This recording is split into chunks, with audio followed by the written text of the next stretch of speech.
Hello everyone, welcome back to my channel. তোমরা দেখছো never stable. আমি তোমাদের দাদা ভাস্কর কর্মকার। তো আজকের আমি যে ভিডিওটা এক্ষুনি বানাতে চলেছি সেটা কোনো ক্লাস 11-এর ভিডিও নয়। পরপর কটা ক্লাস 11-এর আমি ভিডিও ভেক্টর সম্পর্কে ছেড়েছি, বাট আজকের একটু ক্লাস 10-এর একটা চ্যাপ্টার নিয়ে আমার স্টুডেন্টদের সমস্যা আছে। মানে ক্লাস 10-এর প্রায় ধরো 6টা চ্যাপ্টার আমাদের হয়েছে, তার সত্ত্বেও কিছু কিছু স্কুলে এমন একটা চ্যাপ্টার পরীক্ষা হবে যেটা আমি এই মুহূর্তে করাবো না ভেবেছিলাম, কিন্তু তারা তো পরীক্ষা স্কুলে হবে, তো যাতে তাদের কোনো সমস্যা না হয় তাই চেষ্টা করছি ওই যে চ্যাপ্টারটার একটা ভিডিও আমার চ্যানেলে পোস্ট করে দেওয়া, যাতে আমার স্টুডেন্ট, অফলাইন স্টুডেন্ট ছাড়াও যারা অন্যান্য ভাইয়েরা যারা অন্যান্য জায়গায় পড়ে, তারা যদি কোথাও এই চ্যাপ্টার সম্পর্কে কোনো মিসকনসেপ্ট বা কোথাও কিছু থেকে থাকে তারা যেন এই ভিডিওটা দেখতে পারে এবং সেখান থেকে তারা কোয়েশ্চেন্স করতে পারবে। তো আশা করি সবার সুবিধা হবে, ঠিক আছে? তো যে চ্যাপ্টারটা নিয়ে আমরা কথা বলবো বলে ঠিক করেছি সেই চ্যাপ্টারটা হচ্ছে আমাদের আয়নীয় ও সমযোজী যৌগ। এবং এই চ্যাপ্টারটা খুব বেশি ইম্পর্ট্যান্ট বলবো না এবং খুব বেশি ইজিও বলবো না। এখান থেকে ডিসেন্ট কিছু কিছু কোয়েশ্চেন আসে। খুব বেশি হার্ড চ্যাপ্টার নয়, খুবই সহজ চ্যাপ্টার। ছোটো থেকে এই চ্যাপ্টারটা সম্পর্কে আমরা সর্ববৃহৎ আমরা প্রত্যেকটা ক্লাসেই পড়েছি। তো ক্লাস 10-এ আমরা এর থেকে এক্সট্রা কী জানবো সেটা বুঝবো এবং আয়নীয় সমযোজী যৌগ কী হয় সেটাও একটু অল্প করে বোঝার চেষ্টা করব, ঠিক আছে? সবার প্রথম যে কথাটা আমি বলবো সেই কথাটা হচ্ছে যে এই যে যৌগ, এই যে যৌগ জিনিসটা কি? যৌগ, দেখো আমি বলছি শোনো। যৌগ যৌগ জিনিসটা কি? সবার প্রথম যৌগ জিনিসটা কি জানতে গেলে আমাদের বুঝতে হবে যে কোনো মৌল যৌগ রূপে অবস্থান করে কেন? দেখো, পর্যায় সারণীতে আমরা স্বল্পবৃহৎভাবে পড়েছি যে প্রকৃতিতে কোনো মৌলকেই কিন্তু মৌল রূপে পৃথিবীতে পাওয়া যায় না, সবাইকে কিন্তু যৌগ রূপে পৃথিবীতে পাওয়া যায়। এবং তার কারণ হচ্ছে যে প্রকৃতিতে কোনো মৌলই স্টেবল নয়, কোনো মৌলই স্টেবল নয়, এবং তারা স্টেবল হওয়ার জন্যই তারা যৌগ গঠন করে, ঠিক আছে? যে প্রকৃতিতে কোনো মৌলই কিন্তু স্টেবল না। আমরা জানি যে কোনো মৌল স্টেবল হয় কী করে। এক একটা পয়েন্ট আমি ক্লিয়ারলি ডেসক্রাইব করছি, মন দিয়ে শোনো। যে মৌলের যে স্টেবিলিটি, সেই স্টেবিলিটি আমরা কিভাবে পাই? যদি কোনো মৌলকে আমি ইলেকট্রন বিন্যাস করি, এটা ছোটোবেলা তোমার সবাই পড়ে আশা করছি, সেই ইলেকট্রন বিন্যাস করলে যেটা শেষ কক্ষ হবে, সেই শেষ কক্ষে যদি 8টি ইলেকট্রন থাকে, বা কোনো ক্ষেত্রে 2টি, বা কোনো ক্ষেত্রে 2টি ইলেকট্রন থাকে, তবেই ওই মৌলকে আমরা স্টেবল বলবো। মানে যদি কোনো মৌলের মধ্যে অলরেডি শেষ কক্ষে 8টি ইলেকট্রন বা কোনো ক্ষেত্রে 2টি ইলেকট্রন থেকে থাকে, তাহলে সেই মৌলকে মৌল অবস্থায় আমরা স্টেবল বলবো। এরকম কিছু মৌল আমরা জানি, তারা কারা কারা? হিলিয়াম, নিয়ন, আর্গন, জেনন, ক্রিপ্টন আর হচ্ছে রেডন। এবং এদেরকে সবাইকে আমরা যে নামে চিনি সেই নামটা হলো নিষ্ক্রিয় মৌল। যারা হচ্ছে পর্যায় সারণীর জিরো গ্রুপের মৌল, যারা পর্যায় সারণীর যে জিরো গ্রুপ, সেই জিরো গ্রুপের মৌল। ঠিক আছে, এবারে প্রকৃতিতে এই মৌল কটা ছাড়া, এই নিষ্ক্রিয় মৌল কটা ছাড়া আর বাকি যে সমস্তই মৌল আছে, সেই প্রত্যেকটা মৌল চাই যে আমি হচ্ছে স্টেবল হব। ভালো করে বোঝো যে এই মৌল কটা ছাড়া প্রকৃতিতে আর যে কটাই মৌল আছে, সেই প্রত্যেকটা মৌল চাই যে আমি কিন্তু সর্বদা স্টেবল হিসাবেই থাকব। দেখো, এরা মৌল হিসেবে প্রকৃতিতে স্থান পেয়েছে কেন? কারণ এরা মৌল অবস্থাতেই এদের লাস্ট কক্ষে 8টা ইলেকট্রন বা 2টো ইলেকট্রন, এই যে হিলিয়ামের ক্ষেত্রে শুধুমাত্র লাস্ট কক্ষে 2টো ইলেকট্রন, বাকিদের ক্ষেত্রে লাস্ট কক্ষে 8টা ইলেকট্রন নিয়ে তারা স্টেবল আছে। এবার বাকি যারাই মৌল আছে, বাকি যে সমস্ত মৌল আছে, বাকি যে সমস্ত মৌল আছে,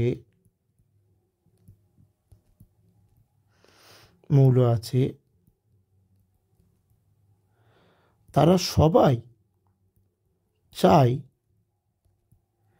যে আমরা ওই নিষ্ক্রিয় মৌলের ন্যায় লাস্ট অরবিটে 8টি ইলেকট্রন করব। এবং এই ঘটনাটা ঘটাতে গিয়ে না, যে লাস্ট অরবিটে 8টা ইলেকট্রন করব, এই ঘটনাটা ঘটাতে গিয়ে, এই ঘটনাটি ঘটাতে গিয়েই এরা মৌল থেকে যৌগে রূপান্তর করে। তার মানে একটা কথা বুঝতে পারছো ক্লিয়ারলি, যে মৌল থেকেই কিন্তু যৌগ তৈরি হয়, এবং কেউ কিন্তু চায় না আমি যৌগ তৈরি করব, কিন্তু প্রত্যেকটা মৌল স্টেবল হওয়ার জন্যই কিন্তু তারা যৌগ গঠন করে ফেলে। তার মানে অতএব এই যে মৌল থেকে যে যৌগ হওয়া, এই যে কারণটা কিসের জন্য? স্টেবল হওয়ার জন্য, মধ্যে কথা। তাহলে এই স্টেবল হওয়ার জন্য যে যৌগ তৈরি হওয়া, সেই প্রসেসের আমার কাছে 3টে উপায় আছে।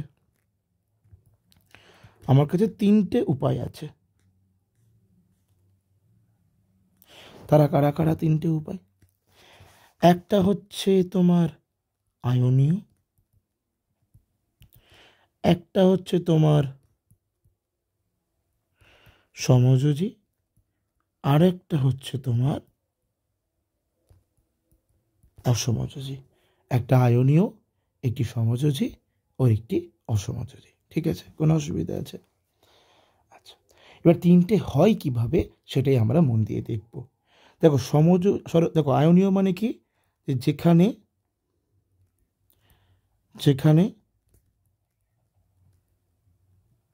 মৌলগুলি সম্পূর্ণ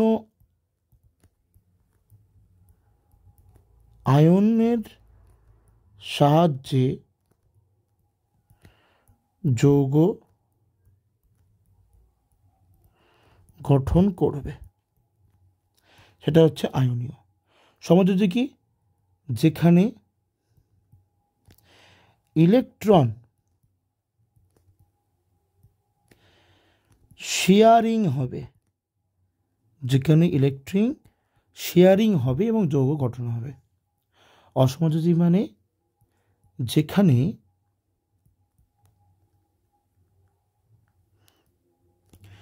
ইলেকট্রন পেয়ার ডমিনেট করবে কোনো একটি মৌল।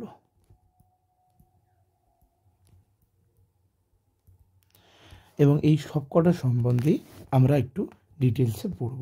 ঠিক আছে, দেখো মন দিয়ে শোনো।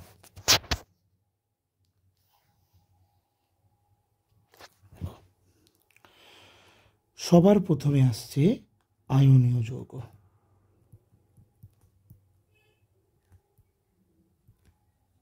আয়নীয় যৌগ মনে রাখতে পারো যে বেসিক্যালি মেটাল প্লাস নন মেটাল এই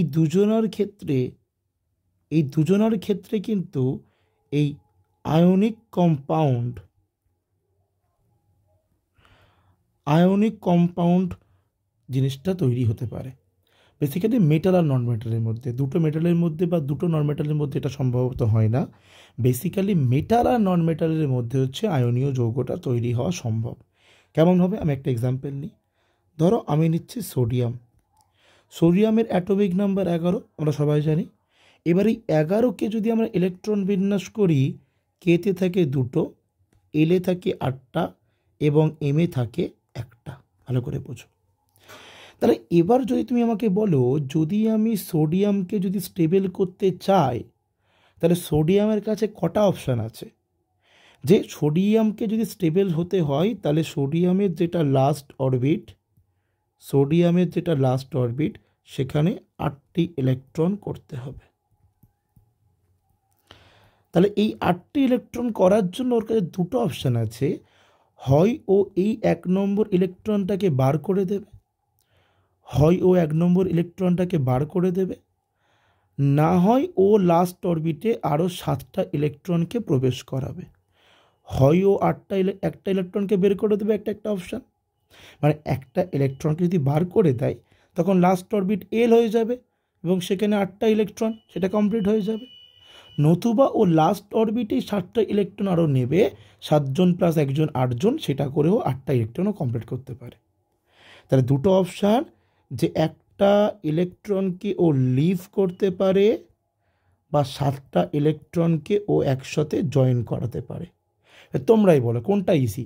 একটা লিভ করা ইজি না 7টা জয়েন করানো ইজি? অবশ্যই এখান থেকে একটা ইলেকট্রনকে লিভ করানো, এটা কিন্তু ইজি। লিভ করানো এই প্রসেসটা কিন্তু ইজি, কারণ 7টা ইলেকট্রন নেওয়ার মতন এনার্জি কিন্তু সোডিয়ামের কাছে থাকবে না। তাহলে একটা ইলেকট্রনকে লিভ করানো সেটা বেশি সুইটেবল হবে। তাহলে সোডিয়ামকে যদি একটা ইলেকট্রনকে ত্যাগ করতে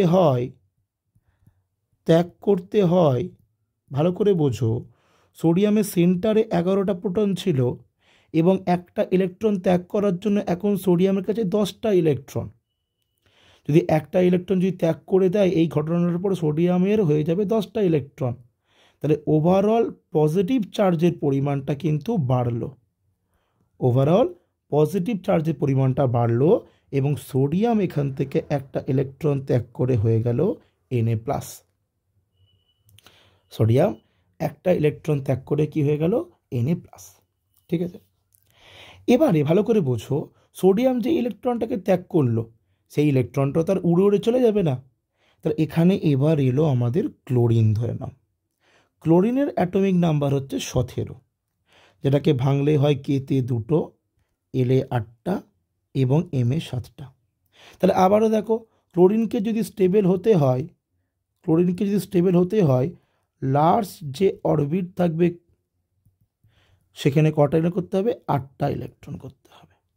তাহলে এখানেও ক্লোরিনের দুটো অপশান আছে, হয় ও এই 7টা ইলেকট্রনকে বার করে দেবে, না হয় বাইরে থেকেও ও একটা ইলেকট্রনকে প্রবেশ করাবে। কী অপশান আছে? ফার্স্ট অপশান, যে একটা ইলেকট্রনকে ও প্রবেশ করাবে, নতুবা 7টা ইলেকট্রনকে ও ত্যাগ করবে। কোনটা ইজি? এটা বেশি ইজি। একটা ইলেকট্রনকে নেওয়া ক্লোরিনের পক্ষে বেশি ইজি হবে 7টা ইলেকট্রনকে বের করা যাওয়ার থেকে। তাহলে ক্লোরিন কি করবে? একটা ইলেকট্রন গ্রহণ যেই করলো, ওর কাছে 17টা প্রোটন ছিল কিন্তু ইলেকট্রন হয়ে গেল 18টা। মানে ওভারঅল ও হচ্ছে একটা নেগেটিভ চার্জের মতন আচরণ করবে। ওভারঅল ও একটা কিন্তু নেগেটিভ চার্জের মতো কিন্তু আচরণ করবে। তাহলে সিএল একটা ইলেকট্রন নিয়ে কেন আচরণ করবে? Cl- মতন।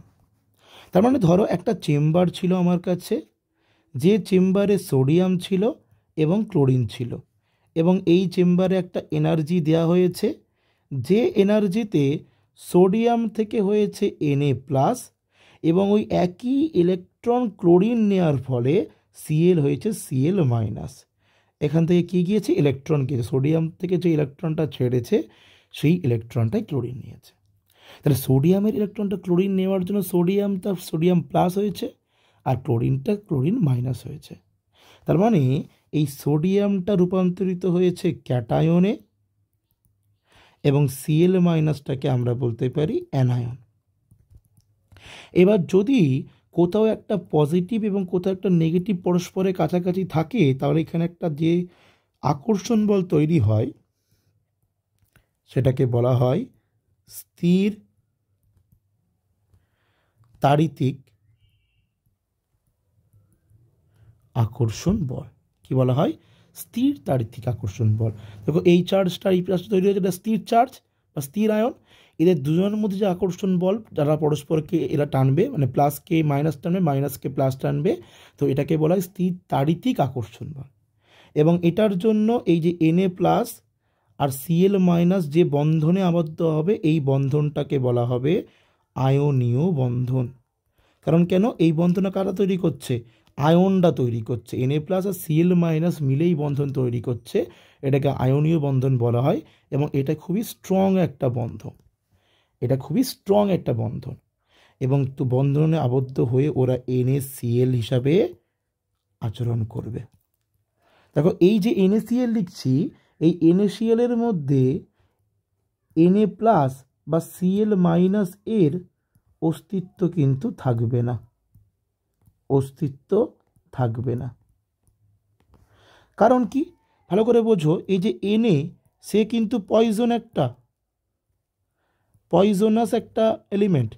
Clও কিন্তু একটা পয়জনাস এলিমেন্ট। Naও একটা পয়জনাস এলিমেন্ট, Clও একটা পয়জনাস এলিমেন্ট। বাট তারা যখন রিয়াকশান করে Na+ প্লাস Cl- থেকে যখন তারা NaCl গঠন করলো, তারা তখন কিন্তু খাবার নুনে রূপান্তরিত করলো। খাবার নুন, তারা তখন খাবার নুনে রূপান্তরিত করলো, যেটাকে আমরা টেবিল সল্টও বলি, যেটাকে আমরা টেবিল সল্টও বলি। এবং সেটা কিন্তু আমরা গ্রহণ করি, এটা কিন্তু আমরা খাই, এটা আমরা ডিরেক্টলি খাই। তাহলে ভালো করে বোঝো যে কোনো মৌল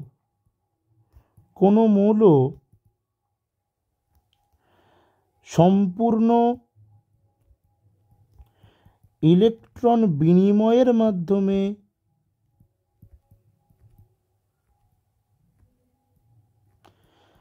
যে যৌগ গঠন করে তাকে আমরা আয়নীয় যৌগ বলি, তাকে আমরা আয়নীয় যৌগ বলি। এবং এর বৈশিষ্ট্যগুলো কি কি? এর বৈশিষ্ট্যগুলো কি কি হচ্ছে?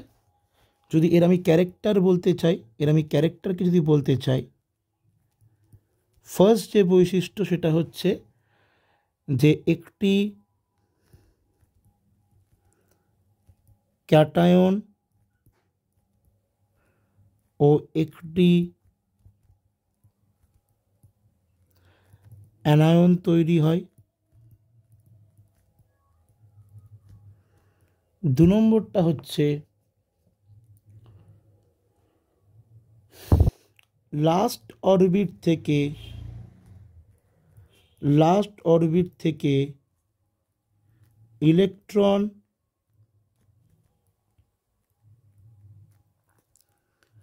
সম্পূর্ণ গ্রহণ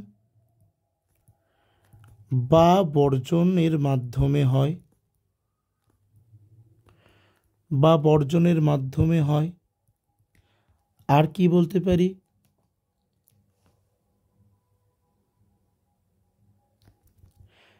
এরা নিকটস্থ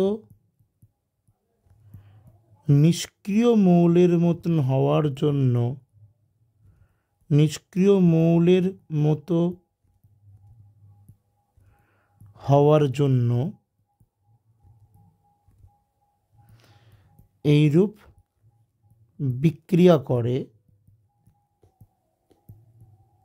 এবং বেসিক্যালি কি হলো যে একটা মেটালের সঙ্গে নন মেটাল রিয়াক্ট করে, একটা মেটালের সঙ্গে নন মেটাল।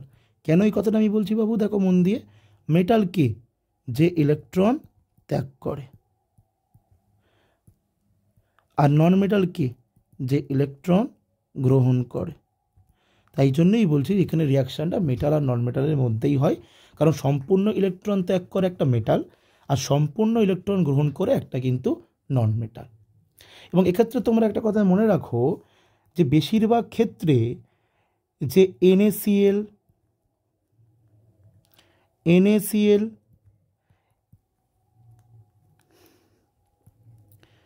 KCl, CaCl2, FeCl2 এইগুলোকে আমরা আয়নীয় যৌগ ব্যাখ্যা কিন্তু করতে পারবো।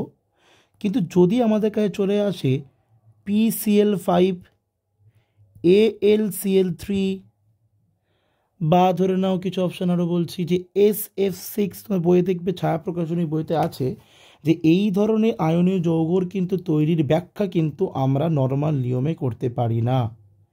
যে এই সমস্ত যৌগের ব্যাখ্যা আয়নীয় ফরমেশনে এই সকল যৌগের ব্যাখ্যা আয়নীয় বন্ধন দ্বারা করা যায় না।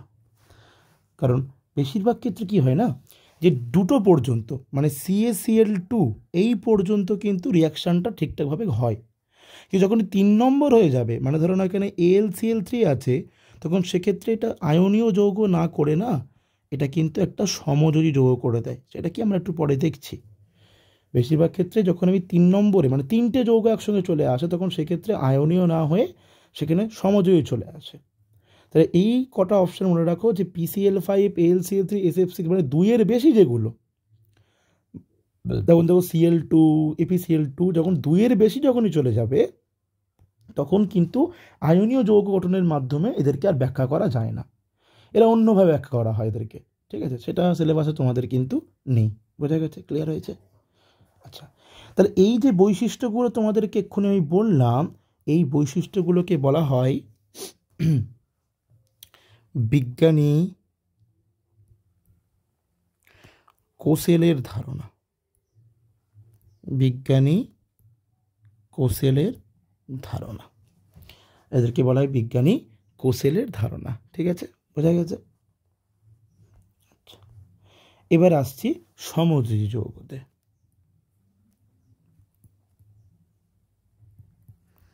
সমযোজী যৌগ, এখানে কি হয় বলেছে? ইলেকট্রন দেওয়া নেওয়া হয় না।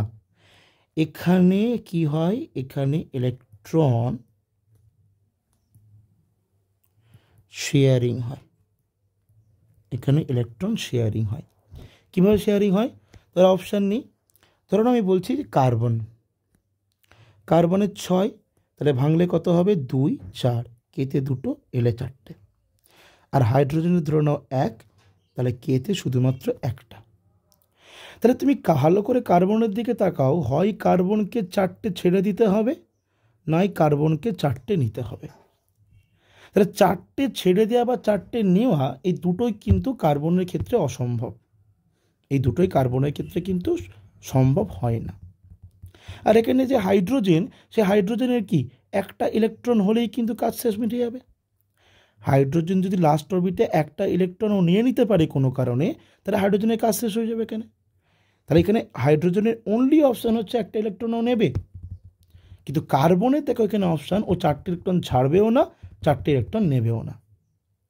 এবং বেশিরভাগ যৌগ আমরা কার্বন আর হাইড্রোজেন দিয়ে আমরা অনেক যৌগ দেখেছি। এই যৌগগুলোকে সেপারেটলি আমরা জৈব যৌগও বলি।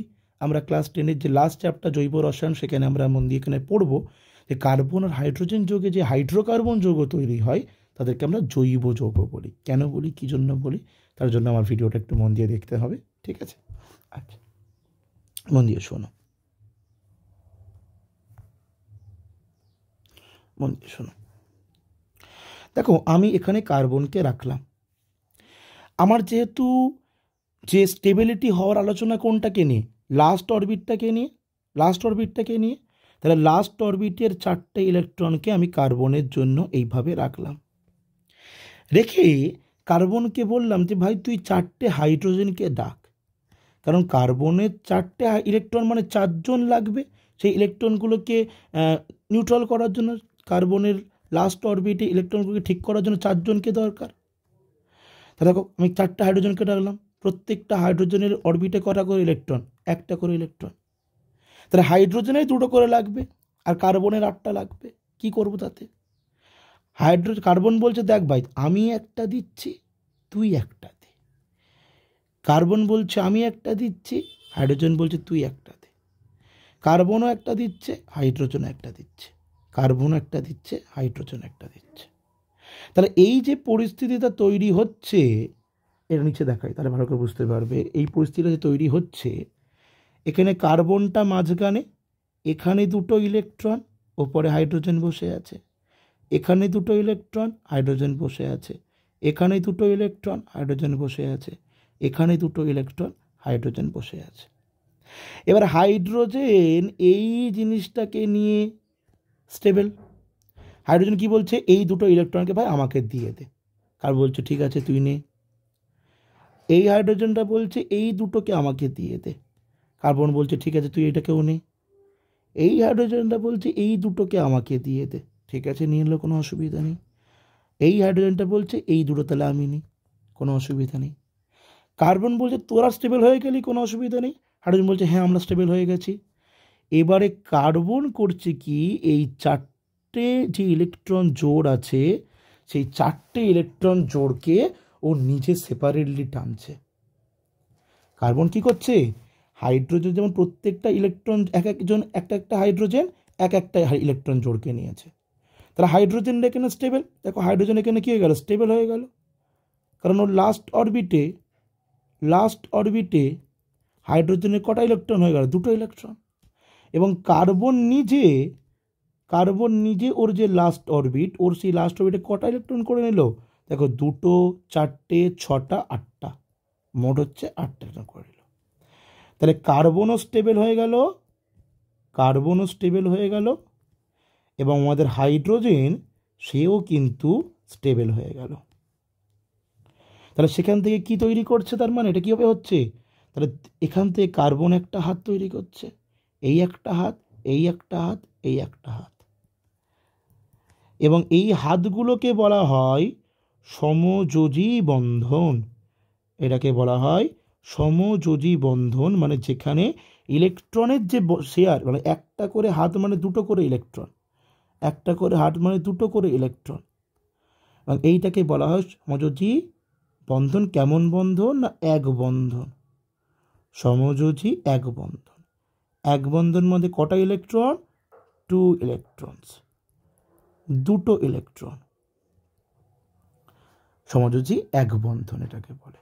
ঠিক আছে, 2 বন্ধন কি তৈরি হয়, হ্যাঁ 2 বন্ধন তৈরি হয়। একটা এক্সাম্পল দিই, ধরো আমি বলছি O2 কি করে তৈরি হতে পারে। O2, অক্সিজেনের লাস্ট কক্ষে কটা আছে, 6টা আছে, সরি মানে লাস্ট কক্ষে 6টা, মানে 8, 2, 6। তাহলে যদি অক্সিজেনকে আমি যদি নিই 2টো 4টে 6টা, আর একটা অক্সিজেনকে নিচ্ছি 2টো 4টে 6টা, তাহলে অক্সিজেন চাই কি লাস্ট অরবিটে ওর 8টা করে ইলেকট্রন হবে, তো সেটাই তো চাই অক্সিজেন। তাহলে এখান থেকে একটা করে দিল, এখান থেকে একটা করে দিল, এই একটা দিল, এই একটা দিল, ফলে কি হলো একটু দেখি আমরা। এই ছিল আমার অক্সিজেন, এই 2টো ইলেকট্রন জোড়, এই 2টো ইলেকট্রন জোড়, এখানে হয়ে গেল 2টো 3টে 4টে, আবার এখানে একটা অক্সিজেন, ওর 2টো ইলেকট্রন, এর 2টো ইলেকট্রন। তাহলে কি করলো, একটা অক্সিজেন বলল যে আমি এই সবটাকে নিই, একটা বলল যে আমি এই সব কটাকে নিই, আরেকজনও বলল তাহলে আমিও এই সব কটাকে নিই। তাহলে দেখো এখানে কি তৈরি হচ্ছে, এই একটা অক্সিজেন 2টো চারটে চারটে আটটা, এই অক্সিজেনটাও আটটা ইলেকট্রন কম্পাউন্ড করেছে, আর এই অক্সিজেনটাও কিন্তু আটটা ইলেকট্রন করেছে। এবং এই আটটা ইলেকট্রনের মধ্যে এই যে চারটে ইলেকট্রন ওরা কি করেছে, ওরা কিন্তু শেয়ার করেছে, ওরা শেয়ার করেছে। এবং শেয়ার করার পরে এই দুটো যে ইলেকট্রন জোড়, এই একটা ইলেকট্রন জোড় আবার এই একটা ইলেকট্রন জোড়, এই ইলেকট্রন জোড়টা কি কোনো রকম রিয়াকশানে পার্ট নেয়নি, রিয়াকশানে অংশ নেয়নি, এবং এদেরকে বলা হয় লোন পেয়ার বা বাংলায় নিঃসঙ্গ ইলেকট্রন, নিঃসঙ্গ ইলেকট্রন জোড়, নিঃসঙ্গ ইলেকট্রন জোড়।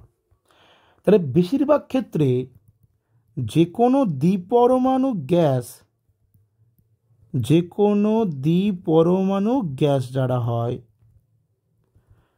মানে যেরকম অক্সিজেন O2 হয়ে গেল, বেশিরভাগ ক্ষেত্রে দ্বিপরমাণু অক্সিজেন O2 হয়ে গেল, তারপরে যদি আমি এখানে F2 করতাম, সেক্ষেত্রে কিন্তু এই সমযোজী যৌগ তৈরি করেই করে, তারা সমযোজী যৌগ তৈরি করেই করে, এবং N2O হয়।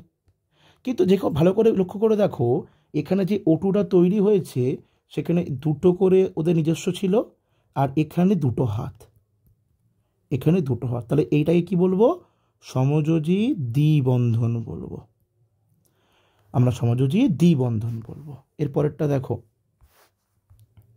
তাহলে আমি N2 তৈরি করব, এটা মন দিয়ে একটু দেখো। নাইট্রোজেনের হচ্ছে কিন্তু 7টা, মানে 2,5। তাহলে এই ধরো নাইট্রোজেনকে লিখলাম, ধরে নাও এই হচ্ছে দুটো ইলেকট্রন, এই একটা, এই একটা, এই একটা। আবার নাইট্রোজেন এই দুটোকে লিখলাম, এই একটা, এই একটা, এই একটা। তাহলে কী করবে, এরা তিনজনে তিনটে করে ইলেকট্রন পরস্পরকে দেবে, দিয়ে কি করলো, এই মাঝখানে তিনটে ইলেকট্রন জোড় তৈরি হলো, এবং ওদের নিজস্ব দুটো করে ইলেকট্রন জোড় ছিল। তাহলে এইটাকে আর একটা নাইট্রোজেন নেবে, আবার এইটাকেও একটা নাইট্রোজেন নেবে। তাহলে হিসাবের মধ্যে কী তৈরি হলো, নাইট্রোজেনের একটা, দুটো, তিনটে হাত দুটো নাইট্রোজেনের, আর একটা করে লোন পেয়ার। তাহলে দুজনেই কি 8টা করে ইলেকট্রন, দুজনেই কি 8টা করে ইলেকট্রন, কিন্তু এখানে কটা হাত তৈরি হচ্ছে, 3টে হাত। তাহলে এটাকে বলবো আমি ত্রিবন্ধন। তার মানে এই যে সমযোজী বন্ধন, সমযোজী বন্ধন এটা কিন্তু মোট 3 প্রকার। এটা হচ্ছে এক বন্ধন, যেখানে তার মানে দুটো ইলেকট্রন থাকবে, আর একটা হচ্ছে দ্বিবন্ধন, তার মানে বুঝতে হবে এখানে 4টে ইলেকট্রন আছে, আর একটা হচ্ছে ত্রিবন্ধন, মানে বুঝতে হবে এখানে 6টা ইলেকট্রন আছে, এবং এরা সবাই হচ্ছে এখানে ইলেকট্রন শেয়ারিং হচ্ছে, এখানে ইলেকট্রন কি হচ্ছে, শেয়ারিং হচ্ছে। এবং ইলেকট্রন শেয়ারিংয়ের মাধ্যমে যে সমস্ত যৌগগুলো তৈরি হয়, এই সমস্ত যৌগকে বলা হয় সমযোজী যৌগ। কি বলা হয়, সমযোজী যৌগ। এবার অনেকের একটা মিসকনসেপ্ট থাকে LiH আর HCl কে নিয়ে, এটা ক্লিয়ার করে দিচ্ছি। অনেকে মনে করে এটা সমযোজী, এটা আয়নীয়, LiH কে সমযোজী মনে করে, HCl কে আয়নীয়, HCl কে তোমার আয়নীয় মনে করে। কিন্তু মনে করে দেখো, আমি আয়নীয়তে বলেছিলাম যে রিয়াকশান অবশ্যই আয়নীয়র ক্ষেত্রে মেটাল প্লাস নন মেটাল হবে। দেখো এখানে এলআইটা কিন্তু একটা মেটাল, আর হাইড্রোজেন কিন্তু একটা নন মেটাল, আবার সিএলও কিন্তু একটা নন মেটাল। তাহলে দুটো নন মেটালের মধ্যে অলওয়েজ কিন্তু সমযোজী বা কোভ্যালেন্টই সম্ভব, সমযোজী বা কোভ্যালেন্টই সম্ভব। আর একটা মেটাল নন মেটালের মধ্যে অলওয়েজ আয়নীয়ই সম্ভব। তাহলে তোমরাই বলো বুদ্ধি করে, এলআইএইচটা কী হবে, এলআইএইচ হচ্ছে 3, তার মানে 2,1। হাইড্রোজেনের হচ্ছে 1, তার মানে হচ্ছে 1। তাহলে এলআই এই ইলেকট্রন ত্যাগ করে হয়ে যায় এলআই প্লাস, আর হাইড্রোজেন এই ইলেকট্রনটাকে গ্রহণ করে হয়ে যায় এইচ মাইনাস। তাহলে হাইড্রোজেন ইলেকট্রনটা গ্রহণ করলে ওর লাস্ট অরবিটে কটা ইলেকট্রন হয়ে গেল? 2টো ইলেকট্রন। আর এলআইও ইলেকট্রনটা ত্যাগ করলে ওরও লাস্ট অরবিটে হয়ে গেল 2টো ইলেকট্রন। তাহলে আমরা বলেছি কোনো কোনো ক্ষেত্রে 8টা ইলেকট্রন লাস্ট অরবিটে ছাড়াও 2টো ইলেকট্রন লাস্ট অরবিটে হলেও তোমার স্টেবল হয়ে যাবে। তাহলে দেখো এখানে তাহলে কি হলো, এলআই প্লাস হলো প্লাস এইচ মাইনাস হলো, দুজনে হচ্ছে স্থির তাড়িতিক আকর্ষণ বলের দ্বারা পরস্পরের কাছে আসলো এবং এরা এলআই প্লাস এবং ওরা এইচ মাইনাস একটা সমযোজী ওরা হচ্ছে একটা আয়নীয় বন্ধন তৈরি করলো, আয়নীয় বন্ড তৈরি করলো এবং ওরা এলআই এইচ রূপে অবস্থান করলো। বোঝা গেছে? আবার সেদিক থেকে এইচসিএল যদি আমি বলি, মন দিয়ে শোনো, যদি আমি এইচসিএল বলি, হাইড্রোজেনের একটা আছে লাস্ট অরবিটে, আর সিএল এর লাস্ট অরবিটে 17টা, মানে কটা আছে? 2, 8, 7। ভালো করে বুঝবে। তাহলে কেন এখানে আয়নীয় হতে পারে না? ভালো করে বোঝো। হাইড্রোজেনেরও একটা ইলেকট্রন দরকার, আমাদের ক্লোরিনও কিন্তু একটা ইলেকট্রন দরকার। তাহলে কেউ যদি ইলেকট্রন না ছাড়ে আর কেউ যদি ইলেকট্রন না ত্যাগ করে আর কেউ যদি ইলেকট্রন গ্রহণ না করে, তাহলে সেটা কি আয়নীয় যৌগ হবে? হবে না। এখানে দুজনেরই দেখছি ইলেকট্রন গ্রহণ করার টেন্ডেন্সি, তাই ওরা কি করে? সিএল বলে আমি এখানে 2টো, 4টে, 6টা, আর এই একটা রাখছি, আর তুই এখানে একটা রাখ, তুই একটা দে, আমি একটা দিচ্ছি। তাহলে এখানে কেমন তৈরি হলো? এই হাইড্রোজেন, এখানে 2টো ইলেকট্রন আছে, এই হচ্ছে ক্লোরিন যার 2টো, 4টে,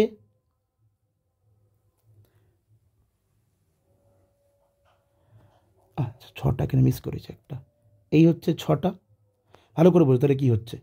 ক্লোরিনে 2টো, 4টে, 6টা ছিল এবং এখান থেকে একটা ছিল 7টা, সেটা এখানে হাইড্রোজেনকে দিয়েছে, আর হাইড্রোজেন ওর একটা এখানটা দিয়েছে।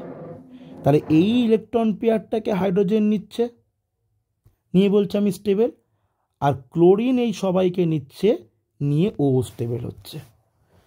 তাহলে ক্লোরিনের এখানে কটা ইলেকট্রন হলো? 8টা ইলেকট্রন। হাইড্রোজেনের কটা হলো? 2টো ইলেকট্রন। তাহলে এখানে এইচ, একটা হাত, সিএল, এটা হলে কি বলবো? এটা একবন্ধন হলো। মানে কি এখানে 2টো ইলেকট্রন আছে। এবং ক্লোরিনের এক্ষেত্রে কটা লোন পেয়ার আছে? ক্লোরিনের এক্ষেত্রে কিন্তু 1টা, 2টো, 3টে। ক্লোরিনের এখানে 3টে কিন্তু লোন পেয়ার, 3টে কিন্তু লোন পেয়ার। ঠিক আছে? এবং তৈরি হলো আমাদের HCl। এটা কেমন যৌগ? এটা হচ্ছে সমযোজী যৌগ। বইয়েতে, ছায়া প্রকাশনীর বইয়েতে অনেক কটা আয়নীয় যৌগের গঠন, এবং এই যে আমরা ডট ডট করে যে গঠনগুলো শিখছি, এইটাকেই বলা হয় লুইস ডট গঠন। লুইস ডট গঠন মনে রেখে দাও। আমরা যে অক্সিজেনের লুইস ডট গঠন যেরকমভাবে দেখালাম, অ্যাকচুয়ালি কিন্তু অক্সিজেনের লুইস ডট গঠন কিন্তু ভুল। আমরা আপাতত পড়লে পরীক্ষায় করে দেবো, কিন্তু জেনে রাখো অক্সিজেনের লুইস ডট গঠনের মাধ্যমে অক্সিজেনকে দেখানো যায় না, আমরা জোর করে দেখাই। ঠিক আছে? পরীক্ষায় এটা মানে ছায়া প্রকাশনী বইতে লেখা আছে যে অক্সিজেনের লুইস ডট গঠন স্বাভাবিক নিয়মে হয় না। সেটা বড় হলে তোমরা জানবে যে কীভাবে হয়।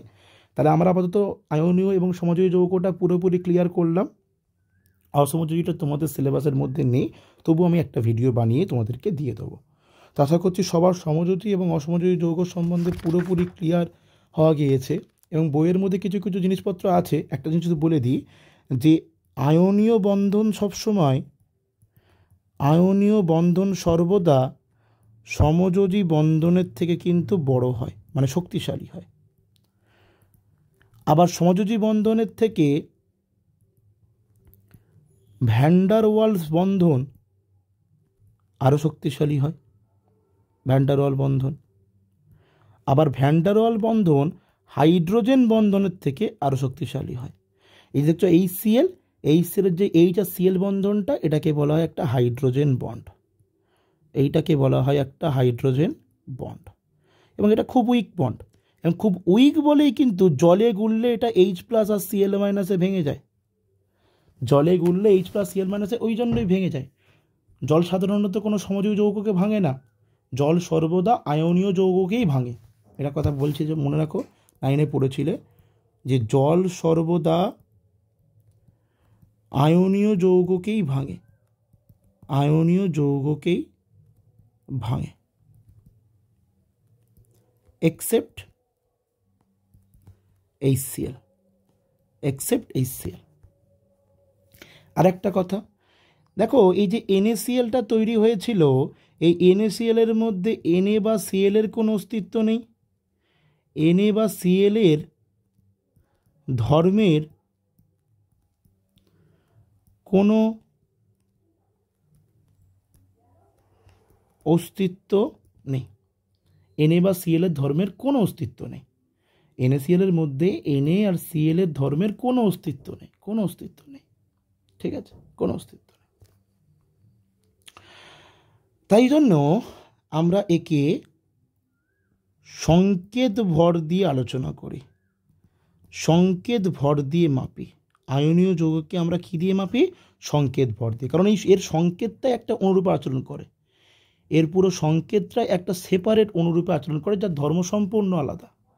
তাই আমরা এখানে সংকেত ভর কতটা উল্লেখ করি।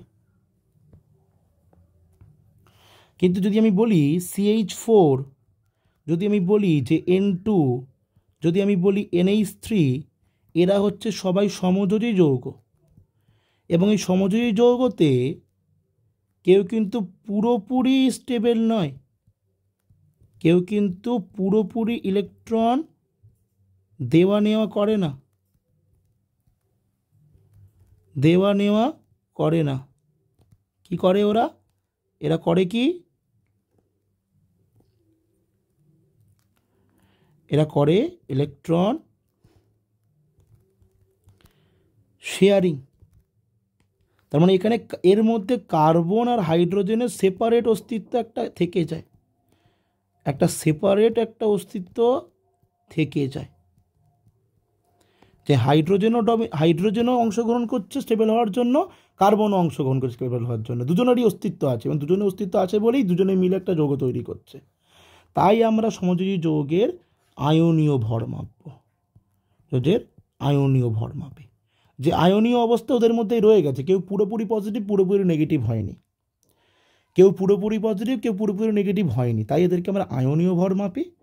আর আয়নীয় যৌগের আমরা সংকেত ভর মাপি।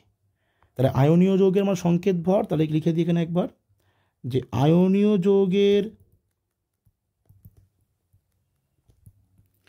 এর আমরা সংকেত ভর মাপি, আর সমযোজী যৌগের আয়নীয় কথাটা ভুল বললাম, ভেরি সরি, আণবিক ভর হবে, আমরা আণবিক ভর মাপি, আণবিক ভর মাপি, যে অণুর ভর, আণবিক ভর। আর আয়নীয় যৌগের আমরা সংকেত ভর মাপি, ঠিক আছে। এর বাইরে কিছু নেই আপাতত ক্লাস 10-এ। আর কিছু ছোটো ছোটো কয়েকটা ইম্পর্টেন্ট টপিকস আছে, যেটা আমি পরে ভিডিওতে আবার আলোচনা করে দেবো, ঠিক আছে। তাহলে এই ভিডিওটা ভালো করে দেখো, আশা করছি তোমাদের পরীক্ষাটা ক্লিয়ার হয়ে যাবে।